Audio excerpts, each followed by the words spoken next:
Selain keterangan saksi, polisi melakukan deteksi wajah menggunakan metode face comparison untuk membuktikan Peggy adalah Peron. Hasilnya di atas 90% identik antara foto wajah barang bukti dengan foto wajah pencarian Dukcapil. 17. Ahli Inafis Saudara Eko Wahyu Bintoro SHMKOM menerangkan bahwa melakukan pencarian wajah dengan metode 1:N dengan database kependudukan yang sudah terintegrasi dan dengan Dukcapil. Lalu kami mendapatkan beberapa kandidat dan kami pastikan kandidat yang memiliki nilai kemiripan yang sangat tinggi. Mekanisme selanjutnya adalah melakukan pencocokan wajah, melakukan metode face comparison 1:1 dengan hasil di atas 90% identik, yaitu membandingkan foto wajah barang bukti dengan foto wajah dari hasil pencarian ke database Dukcapil. Kemudian kembali lagi kami melakukan pencocokan. Apakah dalil-dalil tim hukum Polda Jawa Barat bisa meyakinkan hakim? Di sidang pra-peradilan hari ini kita ulas bersama pengacara Peggy Setiawan, ada Tony RM yang sudah bergabung serta mantan Kabar Eskrim Komjen Pol Purnawirawan Arief Sulistyo. Selamat malam Pak Arief, juga Mas Tony. Selamat malam Rizka. Ya. Selamat malam, saya ke Mas Tony dulu. Mas Tony, tadi kalau dari tim hukum Polda Jawa Barat menekankan bahwa tidak ada yang namanya error in persona seperti yang didalilkan oleh pemohon, dikatakan bahwa Peggy alias Peron yang dimaksud adalah Peggy Setiawan. Apa bantahan dari Anda? Ya, yang disampaikan dalam jawaban termohon penyidik Polda Jawa Barat bahwa setelah dilakukan pencarian, dicocokkan, yaitu kan ngambil foto tahun 2016. Ngambil foto Peggy Setiawan tahun 2016, ya. Kemudian ditanyakan kepada saksi, kemudian dicocokkan ke Dukcapil. Ya memang benar kalau foto yang diambil itu adalah Peggy Setiawan. Wong ngambilnya juga dari rumah Peggy Setiawan, bukan ngambil di pasar, kan gitu. Foto yang bersama saudara itu yang dimaksud ya, Mas Tony ya, kalau foto ini ya?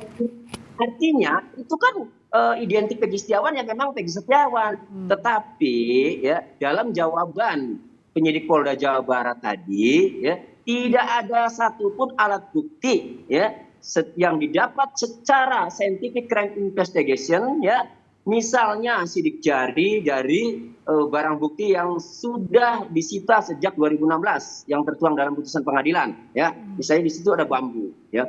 Tidak pernah ada digali dari sidik jari bahwa itu adalah sidik jarinya PS. Kemudian tidak ada tes DNA kalau memang itu sperma ada. Kemudian PS juga misalnya ikut menyetubuhi. Nah, kemudian tidak ada rekaman CCTV. Jadi PS berada di lokasi ya.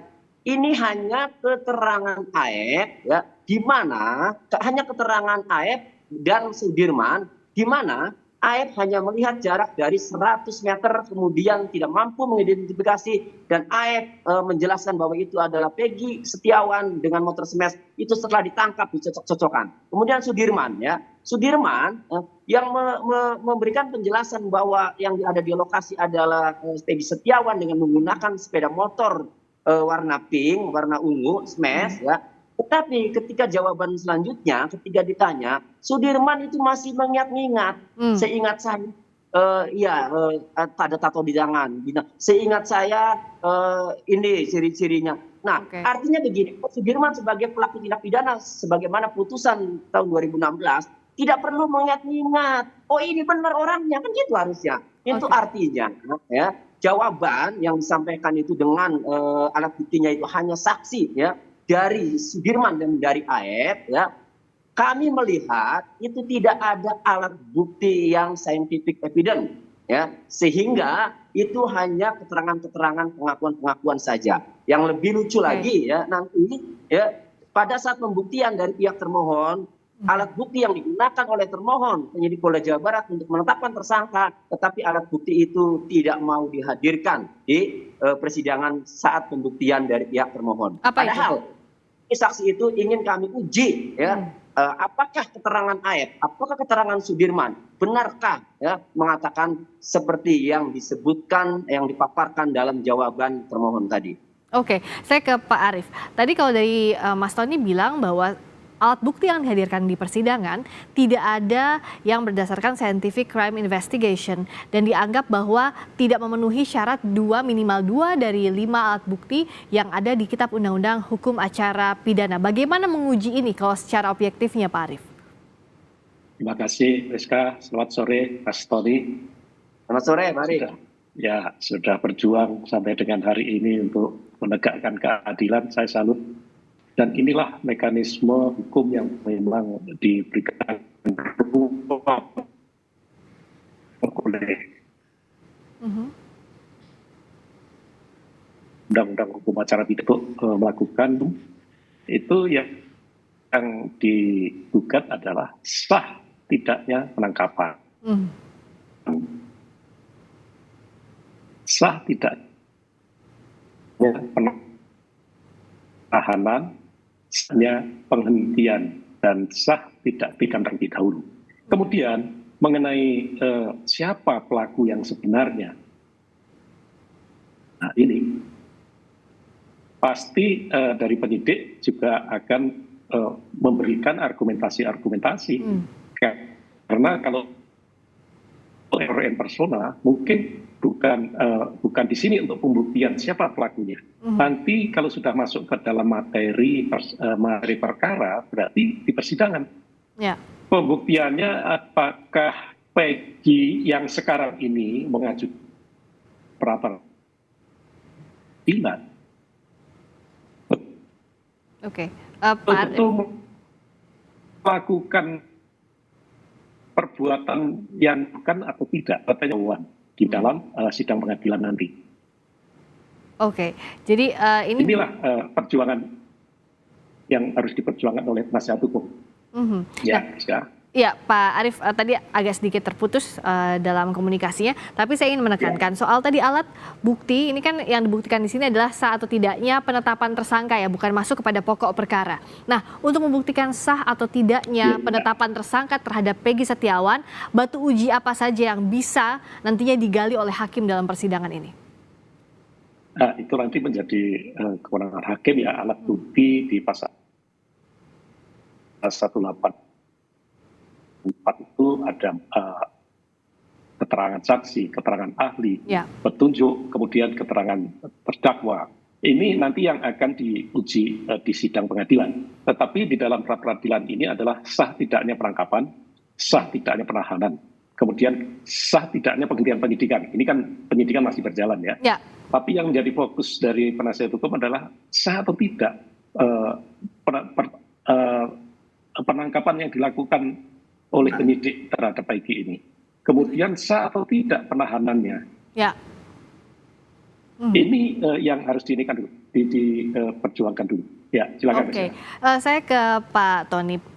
Mas Tony, kalau sah tidaknya penangkapan tadi dibantah oleh penyidik Polda Jawa Barat bahwa sudah ada surat perintahnya, baik itu penyitaan maupun penangkapan. Nah, bagaimana Anda melihatnya dan membuktikan sebaliknya? Karena kalau dari pihak Anda beberapa waktu lalu juga menyatakan bahwa ini Peggy ditetapkan sebagai tersangka dulu, baru diperiksa. Nah, silakan. Ya, pertama saya bahas mengenai sah tidaknya penangkapan. Dalam pasal 17 KUHP ya, bahwa penangkapan ya terhadap orang yang diduga melakukan tindak pidana itu harus ada bukti permulaan dan minimalnya 2 alat bukti, dan status orang tersebut memang patut diduga ya sebagai pelaku tindak pidana. Nah, untuk mengkonfirmasi adanya 2 alat bukti itu ya, maka calon tersangka atau orang yang diduga melakukan tindak pidana itu harus diperiksa dulu sebagai saksi. Itu. Nah, Peggy Setiawan ini tidak pernah diperiksa sebagai saksi. Ditangkap langsung diperiksa sebagai tersangka pada tanggal 21 Mei ya, ditangkap kemudian ditetapkan tersangka ya pada tanggal 21 Mei ya. Nah, kemudian sah tidaknya penetapan tersangka ya. Di dalam putusan Mahkamah Konstitusi nomor 21 tahun 2014 bahwa penetapan tersangka terhadap seseorang yang diduga melakukan tindak pidana selain memiliki 2 alat bukti yang termuat dalam pasal 18 KUHP, juga harus dilakukan pemeriksaan pada orang tersebut dalam tahap penyidikan sebagai saksi. Ini yang fatal. Jadi jawaban yang disampaikan oleh penyidik Polda Jawa Barat tadi, ya, penyidik tidak mampu dalam dalilnya tidak mampu membuktikan, ya, tidak mampu menyampaikan, ya, bahwa penyidik telah melakukan pemeriksaan Peggy Setiawan sebagai saksi.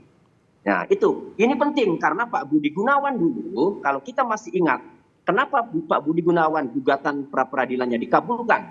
Karena dalam keadaan mepet begitu Pak Budi Gunawan jadi calon kandidat Kapolri, langsung ditetapkan tersangka tanpa diperiksa sebagai saksi. Hal itulah yang kemudian gugatan Pak Budi Gunawan dikabulkan. Kemudian dikeluarkanlah putusan Mahkamah Konstitusi. Akhirnya penetapan tersangka itu menjadi objek pra peradilan. Dengan catatan tadi, selain memiliki 2 alat bukti, maka diperiksa dulu calon tersangkanya sebagai saksi. Ini tidak dilakukan. Ya. Itu syarat formal tadi yang akan diuji oleh hakim pra peradilan nanti. Oke, soal syarat formal ini tentu Pak Arief sudah hatam betul sebagai mantan Kabareskrim. Tadi Mas Soni bilang bahwa tidak pernah diperiksa sebagai saksi Peggy Setiawan. Ini bisakah jadi celah bahwa penangkapan terhadap Peggy Setiawan dan penetapan tersangkanya tidak sah? Jadi penangkapan itu syaratnya adalah bukti permulaan yang cukup. Ketika penahanan, bukti yang cukup. Apa itu bukti permulaan yang cukup? Laporan polisi atau laporan kejadian ditambah dengan 1 saksi. Itu cukup untuk melakukan penangkapan. Setelah dilakukan penangkapan, maka dilakukan pemeriksaan. Tentu penyidik tidak gegabah di dalam melakukan penangkapan. Dia pasti sudah memiliki alat bukti yang lain. Nah, untuk menetapkan seseorang menjadi tersangka, ini harus dilakukan proses gelar perkara. Ketika akan melakukan penahanan, harus dilakukan proses gelar perkara untuk menguji kecukupan alat buktinya. Nah, inilah yang menjadi debatable. Dari pihak pengacara minta penyidik untuk menghadirkan alat buktinya. Penyidik menjawab bahwa ini sudah masuk pada materi perkara. Nah, ini yang nanti akan menjadi pertimbangan Pak Hakim yang memimpin sidang peradilan. Apakah dalil-dalil dari pengacara, kemudian dalil-dalil yang disampaikan oleh pihak penyidik, ini akan dipertimbangkan semuanya dan itu putusannya ada kepada Pak Hakim. Jadi yang menilai semua nanti Pak Hakim. Nah, soal ini bagaimana menguji di persidangan? Mas Tony tadi setelah sidang pra-peradilan, pihak Anda menyebut bahwa ada saksi dan juga ahli yang akan dihadirkan di sidang pra-peradilan. Nah, bagaimana mendudukan posisi masing-masing saksi dan ahli ini untuk menguatkan dalil permohonan yang Anda sampaikan, Mas Tony?